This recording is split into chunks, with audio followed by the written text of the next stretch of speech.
నమస్తే తెలంగాణ కాంగ్రెస్ కి కొత్త పీసీసీ అధ్యక్షుడు రాబోతున్నాడు. జూన్ జూలైలో రేవంత్ రెడ్డి పదవీ కాలం కూడా పూర్తవుతున్నది. ఇప్పటికే రేవంత్ రెడ్డి ఆయన ముఖ్యమంత్రిగా కొనసాగుతున్నారు కాబట్టి ఇంకొక బాధ్యత పీసీసీ అధ్యక్షుడిగా కొనసాగడానికి అవకాశం కూడా తక్కువగా ఉంటుంది. అండ్ దట్టు ఆయన కూడా చాలా స్పష్టంగా చెప్పారు, ఒక్కరోజు కూడా నేను కొనసాగను ఆ పదవిలో, ఎందుకంటే ఆయన ముఖ్యమంత్రిగా ఉన్నారు కాబట్టి. సో కొత్త వ్యక్తిని అక్కడ నియమించే అవకాశం ఉంది. కొత్త లీడర్ని ఎవరికి ఇవ్వబోతున్నారు? సో రకరకాలుగా చాలామంది అన్ని ప్రయత్నాలు చేస్తున్నారు, చాలా పేర్లు కూడా వినిపిస్తూ ఉన్నాయి. సో ఏ సమీకరణాలతో ఈ నిర్ణయం తీసుకోబోతున్నారు అన్నది కీలకంగా మారింది. చూద్దాం, మాట్లాడదాం దీని మీద. నా ముందు తెలంగాణ కాంగ్రెస్ అధికార ప్రతినిధి బెల్లయ్య నాయక్ గారు ఉన్నారు. నమస్తే బెల్లయ్య నాయక్ గారు. నమస్తే. యా, కార్పొరేషన్ చైర్మన్, ఇంకా అది అఫీషియల్గా రానట్టుంది, వచ్చేస్తుంది త్వరలో. సో మీరు ప్రభుత్వంలో ఉన్నారు ఇప్పుడు, మీ పార్టీకి కొత్త అధ్యక్షుడు రాబోతున్నారు. ఎవరిని నియమించే అవకాశం ఉందని మీరు అనుకుంటున్నారు? లేదు ఎవరినో ఎందుకు నన్నే నియమిస్తాడని చెప్పదలుచుకున్నారా? అంటే చాలామంది ప్రయత్నం చేస్తారు, చాలా సీనియర్స్ కూడా అడుగుతున్నారు, జూనియర్స్ కూడా అడుగుతూ ఉన్నారు. జూలైతో అనుకుంటా రేవంత్ రెడ్డి గారి టర్మ్ కూడా పూర్తి కాబోతున్నది. 3 years పీసీసీ ప్రెసిడెంట్ టర్మ్ పూర్తి కాబోతున్నారు. తాను కూడా ఆల్రెడీ ముఖ్యమంత్రిగా ఉన్నాడు కాబట్టి ఖచ్చితంగా వేరే వాళ్ళని నియమించండి అనేటటువంటి సిగ్నలే ఇస్తాడు జనరల్ పార్టీ అధిష్టానానికి. తనకు కూడా ఇప్పుడు పూర్తిగా పాలన మీద దృష్టి పెట్టాలనేటటువంటి ఆలోచనతో ఉన్నాడు. ఇప్పుడు ఆల్మోస్ట్ ఆల్ రేపు లోకల్ బాడీ ఎలక్షన్స్ అయిపోతే ఎలక్షన్స్ కూడా అన్నీ కంప్లీట్ అవుతాయి, పార్లమెంట్ అయిపోతాయి, అసెంబ్లీ అయిపోతాయి, సర్పంచులు, ఎంపీటీసీ, జెడ్పీటీసీ అయిపోయినాక ఎలక్షన్స్ కూడా పెద్దగా ఉండవు. కాబట్టి పార్టీ నిర్మాణం కోసం దృష్టి పెట్టుకొని పార్టీని ఐడియాలజికల్గా బలోపేతం చేసుకునేటటువంటి వ్యక్తులకు ఇస్తే ఉపయోగం ఎక్కువ ఉంటుంది. రెండవది ప్రభుత్వంలో ఉన్నాం కాబట్టి పార్టీ కూడా ఆలోచిస్తుంది ఏ వర్గానికి ప్రాతినిధ్యం ఇవ్వాలనేటటువంటిది కూడా ఆలోచన చేసేటటువంటి అవకాశం ఉంది. ఇప్పుడు సీనియర్స్ కూడా చాలామంది అడుగుతున్నటువంటి స్థితి ఉంది. చూద్దాం ఎవరికి ఇస్తారో.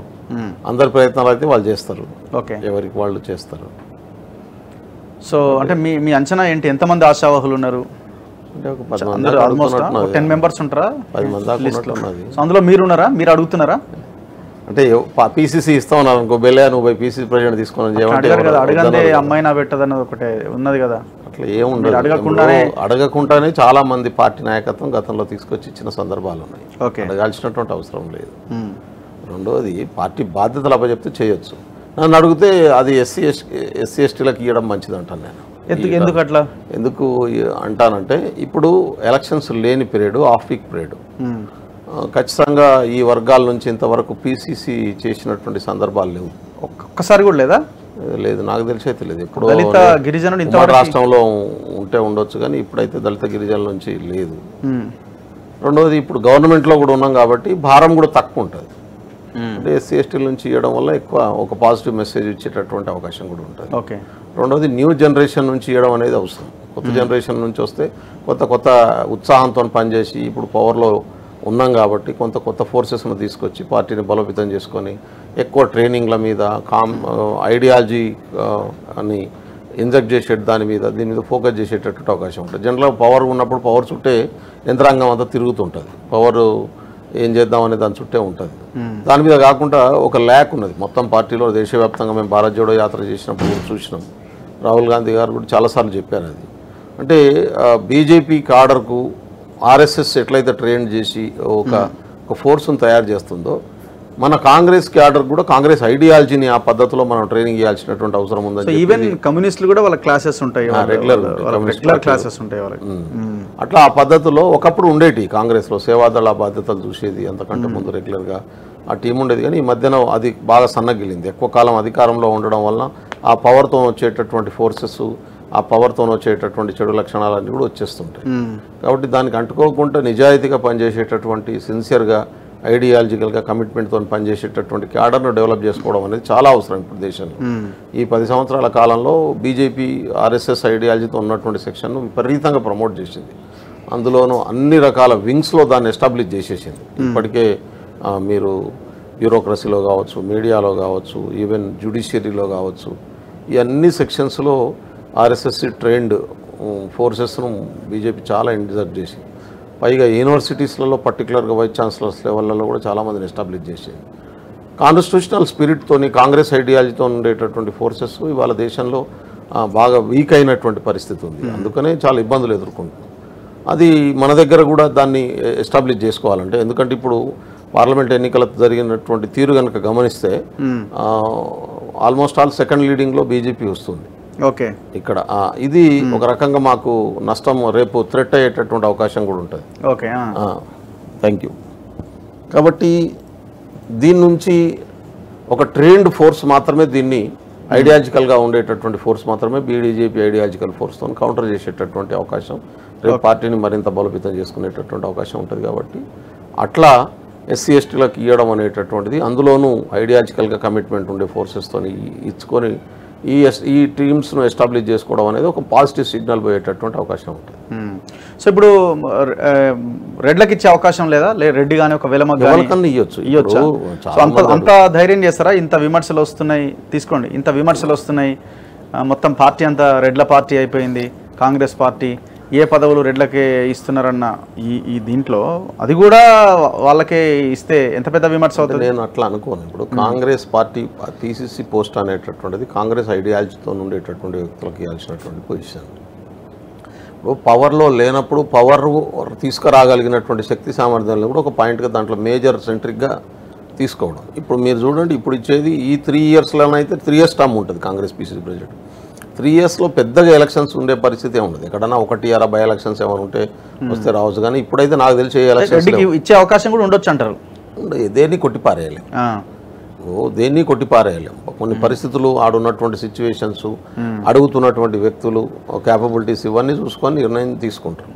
నాకు తెలిసి ఇది పార్లమెంట్ ఎన్నికల ఫలితాల తర్వాతనే దీని మీద ఏమైనా చర్చ జరుగుతుంది. ఇప్పుడైతే దీని మీద ఏం చర్చ ఉండే అవకాశం కూడా ఉండదు. ఇప్పుడు జూన్ 4 తర్వాతనే కదా, 4 తర్వాత ఫలితాలు వచ్చి గవర్నమెంట్ సెంట్రల్లో ఏర్పడ్డ తర్వాత చాలా ఈక్వేషన్స్ మారుతాయి. గవర్నమెంట్ సెంట్రల్లో ఏర్పడ్డ తర్వాత అంటే అది అంత ఈజీ కాదు కదా. సెంట్రల్ గవర్నమెంట్ కాంగ్రెస్ వస్తుంది, మీకు ఏం డౌట్ అక్కర్లేదు. నేను టీ తాగుతున్నా చెప్తున్నా మీకు, కాఫీ తాగుకుంటూ. సెంట్రల్లో ఇండియా కూటమి గవర్లోకి వస్తుంది, రాహుల్ గాంధీ ప్రధానమంత్రి కావాలని నేను కోరుకుంటున్నా. ఏం జరుగుతుందో చూద్దాం, అంతేం డౌట్ అక్కర్లేదు. సో ఇప్పుడు ఇస్తున్న పదవులు వీటిలో సామాజిక కోణం అన్నది కనబడట్లేదు అన్నది ఒక పెద్ద చర్చ.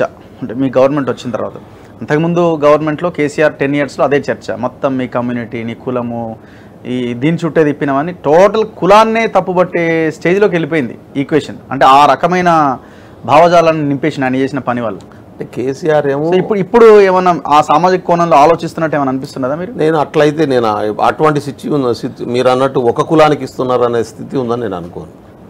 1-2 ఇప్పుడు ఫస్ట్ ఫేజు గవర్నమెంట్ రాగానే వేసినటువంటి నిర్మాణం అంతా కూడా ముందు అడ్జస్ట్మెంట్లో భాగంగానే పోయింది.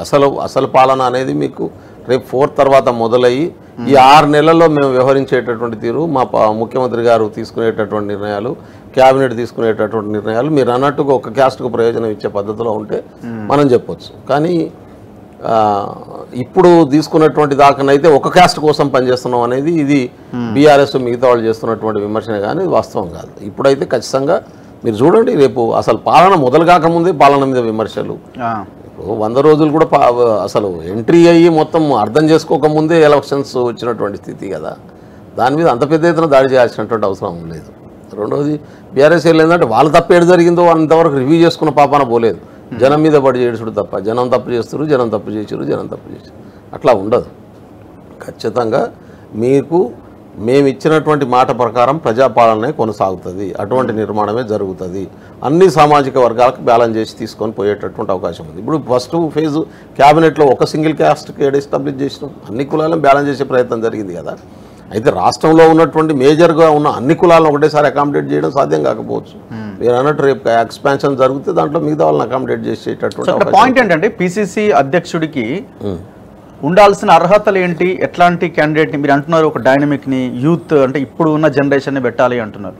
సో ఒకప్పుడు Rajasekhar Reddy and D Srinivas PCC చీఫ్గా ఇద్దరి కాంబినేషన్ చాలా గొప్పగా వర్కౌట్ అయింది సీనియర్ని పెట్టడం వల్ల. పార్టీ అంటే పార్టీ ఇప్పుడు అధికారంలో ఉన్న ముఖ్యమంత్రి ఒక రోల్ని పోషించగలిగితే పార్టీ అధ్యక్షుడు ఒక రోల్ని పోషిస్తాడు. సో ఆయన రోల్ చాలా కీలకం, ఎందుకంటే పార్టీని నాయకులందరినీ సమన్వయం చేయాలి. ఒక ఆయన అలుగుతుంటాడు, ఇది చేస్తుంటాడు, అది చేస్తుంటాడు. సో అక్కడ సీనియర్ బెటర్ ఏమో, అంటే కొంత దూకుడుగా ఉండే వ్యక్తి అయితే ఎక్కడో ఒక దగ్గర ఎవరో ఒకరు ఫీల్ అవుతుంటారు, ఎవరో ఒకరు హర్ట్ అవుతుంటారు, అందరి ఈగోస్ని సాటిస్ఫై చేయలేడు. రాజశేఖర్ రెడ్డి గారు పిసిసి ప్రెసిడెంట్ అయినప్పుడు ఆయన ఏజ్ ఎంత? ఫస్ట్ టైం ఎమ్మెల్యే ఆయన. ఓకే, ఫస్ట్ టైం ఎమ్మెల్యేగా ఉన్నప్పుడు ఆయనకు పిసిసి ప్రెసిడెంట్ ఇచ్చారు. దానివల్ల ఉపయోగం ఏమైంది? పార్టీకి కొత్త లీడర్షిప్ ఎవాల్వ్ అవుతుంది. ఓకే.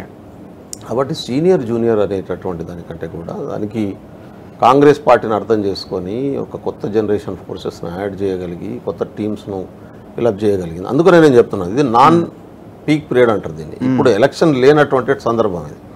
ఎలక్షన్ లేని సందర్భంలో అన్ని వర్గాలకు బ్యాలెన్స్ చేసేటటువంటి అవకాశం వచ్చేటటువంటి సందర్భం. ఒకవైపు ఫోకస్ అంతా ప్రభుత్వం మీద ఉంటుంది. ఇప్పుడు పెద్దలు సీనియర్స్ అంతా కూడా ప్రభుత్వంలో ప్రజలకు సేవ చేయాల్సినటువంటి పని అప్పచెప్పి పార్టీని బలోపేతం చేసేటటువంటి పని మిగతా ఫోర్సెస్కి అప్పచెప్పాల్సినటువంటి అవసరం ఉంది. అది నేను చెప్పదలుచుకుంది. మీరు రేపు సెంటర్లో కూడా పవర్లోకి వచ్చినాం అనుకోండి, అప్పుడు ఏముంటుంది? ఆల్మోస్ట్ ఆల్ పెద్ద నాయకత్వం అంతా కూడా పవర్ చుట్టే ఉంటుంది కదా. ఇప్పుడు పార్టీ ఏమవుతుంది? దాని మీద ఫోకస్ తగ్గుతుంది. ఫోకస్ తగ్గితే డైల్యూట్ అయ్యేటటువంటి అవకాశం ఉంటుంది కదా. మళ్ళీ ఎన్నికల నాటికి 6 నెలల ముందు ప్రిపేర్ చేస్తే కాదు. అందుకనే ఇప్పటి నుంచే ఇప్పుడు ఇంతకు ముందు ఉన్నటువంటి సిచ్యువేషన్కు లాస్ట్ 10 సంవత్సరాల నుంచి మోడీ గారు, అమిత్ షా గారు ప్రధానమంత్రి అయిన తర్వాత బీజేపీ అధికారంలోకి వచ్చినాక జరుగుతున్నటువంటి పరిణామాలకు చాలా తేడా ఉంది. ఇంతకుముందు ఇంత ఐడియాలజికల్గా గ్రౌండ్ దాకా పోయినటువంటి సందర్భం లేదు. ఈసారి రేవంత్ గారు తీసుకున్నటువంటి ఇష్యూ మీరు చూడండి, రిజర్వేషన్లకు సంబంధించిన అంశం బీజేపీ ఎత్తేస్తుంది అనేటటువంటి ఒక సైంటిఫిక్గా పెట్టడం వల్ల దేశమంతా ఇవాళ రిజర్వేషన్ మీద చర్చ జరిగేటటువంటి పరిణామం వచ్చింది. అదే క్రమంలో బీజేపీ మేము మత ప్రాతిపాదిక, కుల ప్రాతిపాదిక మీద రిజర్వేషన్లు తీసేస్తాం అనేటటువంటి మాటను కూడా ఒక సైద్ధాంతిక చర్చకు కూడా ముందు తీసుకొచ్చినటువంటి పరిస్థితి. అది ఎక్కువ కూడా జరుగుతున్నా కొద్ది నష్టం జరుగుతుందని చెప్పి మేమేమి ఎత్తేయలేము, మేము అటువంటి ఉద్దేశమే లేదని చెప్పి చెప్పుకోవాల్సిన స్థితికి వచ్చింది. మనం చూసినాం కదా. కాబట్టి రాను రాను ఇంకా ముందు పోయేటటువంటి కాలం ఐడియాలజికల్గా జరిగేటటువంటి ఫోర్స్ డిస్కషన్సే ఎక్కువ ఉంటాయి. ఎందుకంటే సోషల్ మీడియా వచ్చింది, రకరకాల కమ్యూనికేషన్ ఫార్మ్స్ వచ్చినాయి. ప్రతి కామన్ మ్యాన్ సెల్ ఫోన్లో తాను ఇన్ఫర్మేషన్ ఇవాళ చూసుకునే పరిస్థితి వచ్చింది. ఇప్పుడు పుస్తకాలు చదవాలంటే ఇబ్బంది, కానీ మాటలకి అర్థం చేసుకోవడం చాలా ఈజీ కదా. సోషల్ మీడియా వచ్చిన తర్వాత సామాన్యుడు కూడా గుర్రు కాసుకుంటూ చూసుకొని ఎవరు మంచోడో ఎవరు చెడ్డో డిసైడ్ చేసుకునేటటువంటి ఒక సిచ్యువేషన్ వచ్చింది ఇవాళ. ఈ క్రమంలో ఐడియాలజికల్ ఫోర్సెస్ను ట్రైనింగ్ చేసేటటువంటి లీడర్షిప్ను ఎంత ఎక్కువ ఎవాల్వ్ చేసుకుంటే అంత పార్టీ బలోపేతం అవుతుంది. ఓకే. సో ఆ బేస్ కావాలని నేను మాట్లాడే వాళ్ళు ఉన్న వాళ్ళని పీసీసీగా పెడితే బెటర్ అని మీరు అనుకుంటున్నారా? అంటే ఆ రకమైన ఆలోచన ఉన్న వాళ్ళు, అటువంటి రకమైన ఆలోచన, అటువంటి కమిట్మెంట్తో పనిచేయగలిగినటువంటి ఫోర్సెస్, అది సీనియర్ అయినా జూనియర్ అయినా, దాంట్లో సీనియర్లే ఉంటే సీనియర్లో పెట్టండి, జూనియర్ ఉంటే జూనియర్లో పెట్టండి. కానీ కావాల్సింది అది. కానీ పూర్తి స్థాయి టైంను పార్టీ కోసం ఇవ్వాల్సిన అవసరం ఉంటుంది. మళ్ళా ఒక మంత్రి పీసీసీ కావాలని కోరుతున్నా అనుకుందాం ఫర్ ఎగ్జాంపుల్, అట్లాంటి వాళ్ళకి అవసరం అంటారా? ఆల్రెడీ అవసరం లేదు. నేను ఎందుకు వద్దంటున్నా అంటే వ్యక్తిగతంగా నా అభిప్రాయం, వాళ్ళ టైం కూడా సరిపోదు 2 దిక్కుల టైం పెట్టడానికి, 2 దిక్కుల ఫోకస్ చేయడానికి. ఎందుకంటే మంత్రి చాలా బాధ్యతలు ఉంటాయి. అందులోనూ ఇప్పుడు ఉన్నటువంటి మంత్రివర్గం, మా ప్రభుత్వం మంత్రివర్గం, ముఖ్యమంత్రి కానీ మిగతా మంత్రులు కానీ చాలా సీరియస్గా గతంలో బీఆర్ఎస్ చేసిపోయినటువంటి తప్పులన్నీ సరి చేసుకొని రీబిల్డ్ చేసుకునే పనిలో ఉన్నామ్మా. అసలు ఈ 5 సంవత్సరాలు మాకు అది సరి చేసి సెట్ చేసి మళ్ళీ పట్టాలు ఎక్కియడానికే టైం సరిపోదు అనుకుంటున్నాను. కాబట్టి దాంట్లో మళ్ళీ పార్టీకి కొంత టైం పెట్టుకొని చేయగలిగినంత టైం ఉంటుందని నేను అనుకోను. కాబట్టి పూర్తి స్థాయిగా ఫుల్ టైమ్గా పార్టీ మీదనే ఫోకస్ చేసే వ్యక్తికి ఇవ్వడం అనేది ఎక్కువ అడ్వాంటేజ్ అవుతుంది. ఎస్సీ ఎస్టీలు సాధ్యం కాకుండా బీసీల నుంచి ఈ సామాజిక వర్గాల నుంచి ఇవ్వడం అనేటటువంటిది అవసరం. ఇదైతే ఎందుకంటే ఇప్పటికే మీరు అన్నట్టు ఒక సామాజిక వర్గానికి పోతుంది అనేటటువంటి రకరకాల కోణాల చర్చలు జరుగుతున్నటువంటి క్రమంలో ఇటువంటి విమర్శలకు కూడా అవకాశం లేకుండా ఒక నిర్ణయం తీసుకోవాల్సినటువంటి అవసరం అయితే ఉంది. సో క్యాబినెట్ ఎక్స్పాన్షన్ అంటున్నారు, ఇంకా 6 మంత్రులని తీసుకోవాల్సి ఉంది మంత్రివర్గంలోకి, అది స్టిల్ ఇంకా పెండింగ్లో ఉన్నది. ఈ 6 ఎవరై ఉంటారని మీరు అనుకుంటున్నారు? ఏమైనా అంచనా ఉందా? ఏ కోణంలో ఎట్లా ఆలోచించి ఇస్తారనుకుంటున్నారు? రేవంత్కు సంబంధించిన వాళ్ళు, లేదు ఒక్కొక్క మంత్రి వాళ్ళకి సంబంధించిన వాళ్ళు, ఇట్లా ఈక్వేషన్ ఉంటుంది కదా, మా వాడు ఉన్నాడు మీ వాడు ఉన్నాడు, ఈ యాంగిలే ఉంటుందా? అంటే యాక్చువల్గా సోషల్ బ్యాలెన్సింగ్ అనేటటువంటిది చేస్తారు నాకు తెలిసి. ఇప్పుడు మొన్న తీసుకున్న బాధ్యతల్లో ఆల్మోస్ట్ ఆల్ సీనియర్స్ అందరికి కూడా అకామిడేట్ చేశారు. కొన్ని సామాజిక వర్గాలకు ఇంకా అకామిడేట్ కాలేదు మేము అనేటటువంటి ఉన్నది. ముఖ్యమంత్రి గారు మహబూబ్ నగర్ ఎలక్షన్ క్యాంపెయిన్లో మాట్లాడుతూ ఒక కమ్యూనిటీకి తను నేను ఖచ్చితంగా క్యాబినెట్కి ఇస్తా అనేటటువంటి అష్యూరెన్స్ కూడా ప్రజలకు ఇవ్వడం జరిగింది. కాబట్టి ఇట్లా ఏ సామాజిక వర్గాలకు అకామిడేట్ చేయలేకపోయాం మనం, అందులో మహిళలు, పురుషులు, ఎస్సీలు, ఎస్టీలు, బీసీలు, మైనార్టీలు, ఏ వర్గానికి ఇంకా ప్రాధాన్యత ఇవ్వాల్సి ఉంటుంది. ఇప్పుడు లంబాడి కమ్యూనిటీ ఉంది, ఇప్పటికే నారాజ్ అవుతుంది బాగా, మాకు ఇవ్వలేదు. లాస్ట్ గవర్నమెంట్లో 10 years మేము మా సామాజిక వర్గం నుంచి మంత్రిగా ఉన్నారు, ఎవరున్నారండి ఎమ్మెల్యేలు? నలుగురు ఎమ్మెల్యేలు కాంగ్రెస్లోనే. మన బాలు నాయక్ ఉన్నాడు, దేవరకొండ నుంచి ఉన్నాడు, రామదాస్ నాయక్ ఖమ్మం నుంచి ఉన్నాడు, మా డాక్టర్ మురళి రామచంద్ర నాయక్ కూడా విప్పు ఇచ్చారు కదా, వీళ్ళిద్దరు మహబాద్ డోర్నకల్ నుంచి ఉన్నారు. నలుగురు ఉన్నారు. వాళ్ళకి ఇస్తారనేది ఇంకా ఎవరికి ఇస్తారో చెప్పలేం, కానీ ఎవరు ఇవ్వాలని ఇట్లా డిమాండ్స్ ఆ వర్గాల నుంచి ఉన్నటువంటి స్థితి ఉంది. ముదిరాజుల నుంచి మాకు కావాలన్నటువంటి పరిస్థితి ఉంది. బీసీలో ఇంకా కొన్ని కులాలు మాకు అకామిడేట్ చేయాలి, మైనారిటీకి ఇవ్వలేదు, మాకు ముస్లిమ్స్ నుంచి ఒకరికన్నా ఇవ్వాలనేటటువంటి డిమాండ్ ఉంది. కాబట్టి ఇవన్నీ చూసుకున్నప్పుడు ఏ వర్గానికి కంపల్సరీ అకామిడేట్ చేయాల్సి ఉంటుంది, లేదు ఇవ్వలేనటువంటి వాళ్లకు ఆ స్థాయిలో ఉన్నటువంటి గౌరవప్రదమైనటువంటి వేరే పొజిషన్స్ ఇచ్చి సాటిస్ఫై చేసేటటువంటి ప్రయత్నం చేస్తారు. సో ఎప్పుడుండే అవకాశం ఉందో ఇమీడియట్గా ఉంటుంది అంటారా?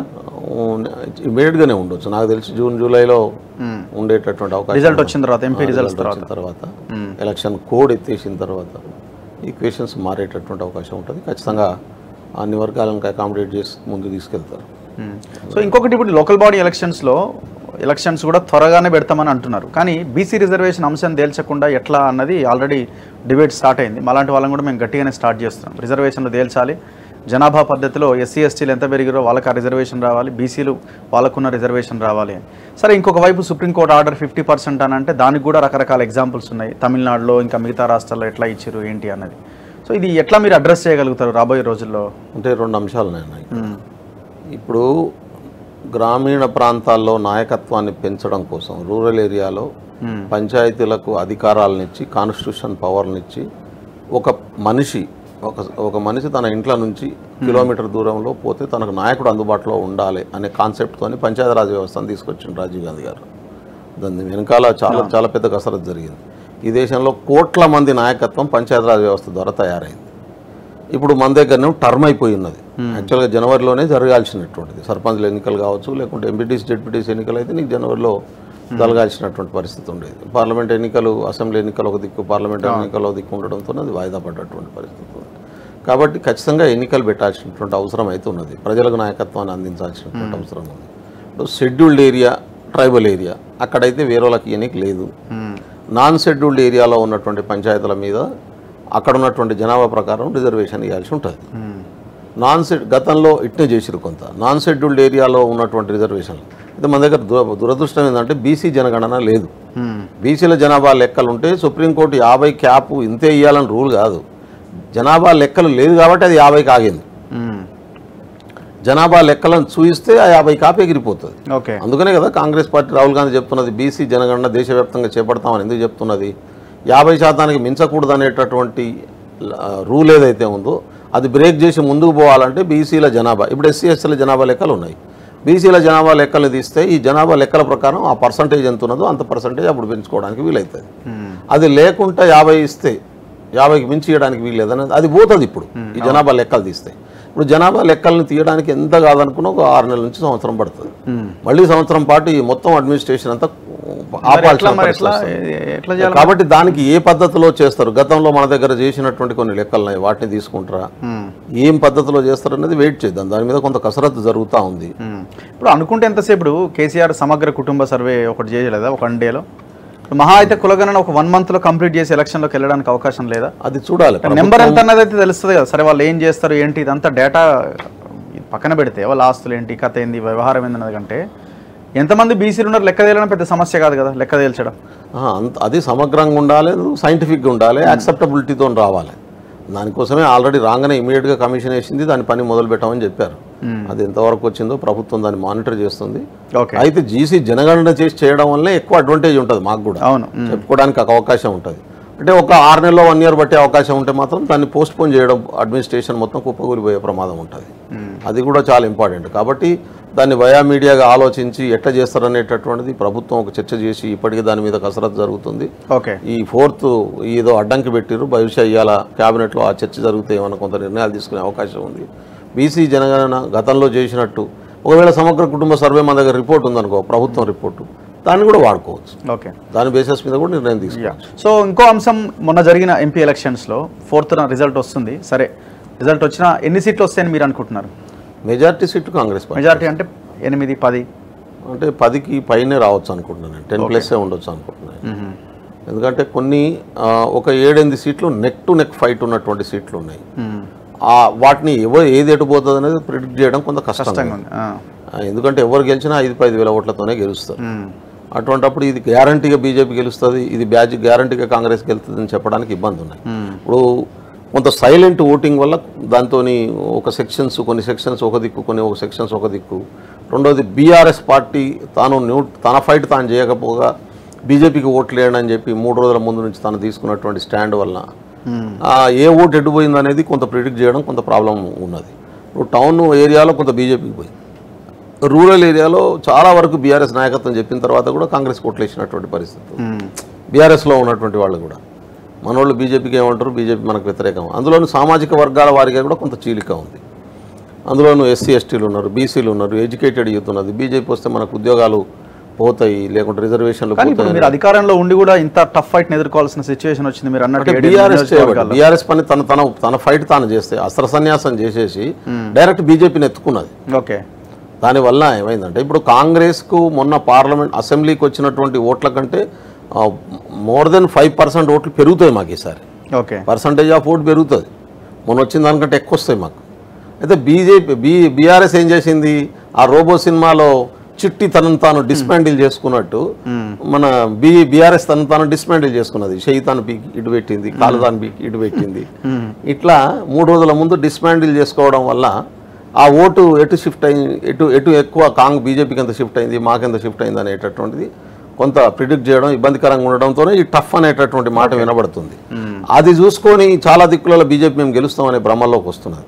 కానీ వాస్తవ ముఖ్య చిత్రం కదా. నేను ఇప్పుడు మావునార్ పోయినా, నాగర్ కర్నూలు పోయినా, చేవేళ్ల పోయినా, ఆదిలాబాద్ నుంచి మొదలు పెడితే అన్ని పార్లమెంట్ సెగ్మెంట్లు తిరిగిన నేను చూసిన కాడికి బయట చూస్తేనే ఇదంతా బీజేపీ ఉన్నదంటే ఆడిపోతే ఓటు ఉండడు ఆ ఊర్లో, ఒక మనిషి లేడు.